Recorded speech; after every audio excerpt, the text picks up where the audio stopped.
સાહેબ આપણા કાળજા કકડી ઉઠે અને કાળજાના કટકા થઈ જાય એવું ગોપીઓએ બિરુદ આપ્યું છે. આ કથા શું છે, આ કૃષ્ણ શું છે? ગોપીઓએ તો ન્યા સુધી કીધું,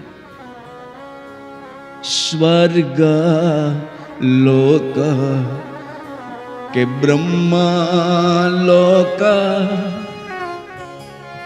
વૈકુંઠ લોક ન ગમતા.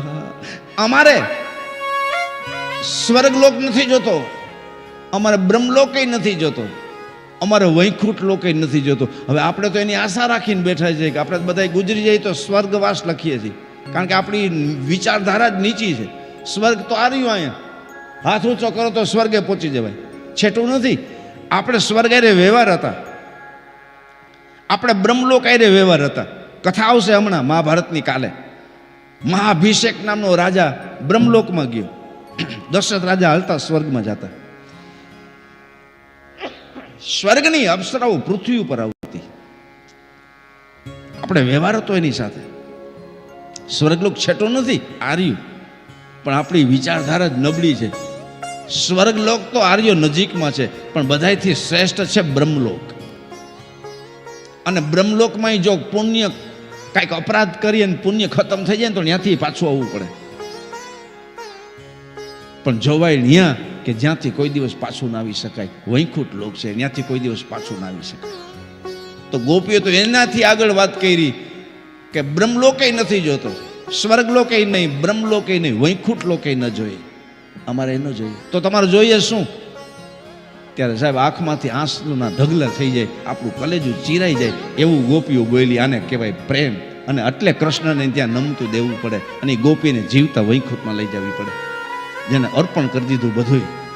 એ ગોપી એમ બોલી, જય માટીમાં કૃષ્ણ રમ્યા તા,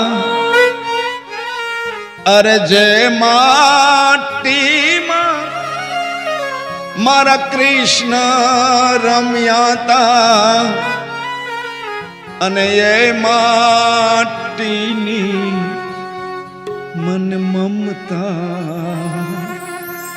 ઉદ્ધવજી પ્રાણ અમારા જા. સાહેબ અમુક તો કથાય થઈ શકે એમ નથી, આપણું હૃદય બેહી જાય. શું બોલી છે? અરે પ્રાણાય મારા જાય ઉદ્ધવ, જીવા ભલે વયો જા. ઉદ્ધવજી પ્રાણાય મહારાજ. આંખમાં આંસુની ધાર છે. સ્વર્ગની ના પાડી દીધી, વૈકુંઠ લોક બ્રહ્મલોકની ના પાડી દીધી. અને બ્રહ્મલોક નહીં, સ્વર્ગલોક નહીં, વૈકુંઠ લોક નહીં. શું જોઈએ? તો કે કૃષ્ણ છે યશોદા સાથે લીલા કરતા હતા. એ મારી યશોદા એ કૃષ્ણની પાછળ દોડે ને ચાર પગે જે ભગવાન હાલીને ફળિયામાં જતા હતા ને શરીરમાં નીકળી જતા હતા, યમુનાજીના ઘાટ ઉપર માટી ખાધી. એ ચાર પગે અમારો કૃષ્ણ જે રમતો હતો ને, એ કૃષ્ણના પગ ને હાથના પંજાની નીચે જે માટીનો ભાગ છે, એ માટીની મમતા અમને એ માટી જોઈએ છે. ઓહો સાહેબ, આટલા વર્ષે વાત કરું તો આપણું હૃદય ભરાઈ જાય. આનો પ્રેમ તો જો.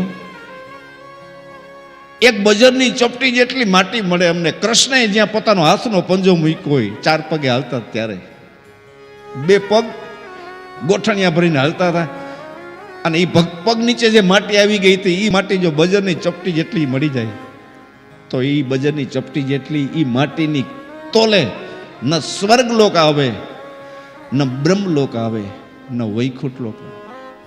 અને ઉદ્ધવજી ત્યાં જઈને કરવું હું? ત્યાં તો સૂર્ય ઉદય ન થાય, આથમે નહીં. સાહેબ તમે અહીંયા રહ્યો છો ને, તમને ખબર નથી આની મજા. અહીંની મજા છે.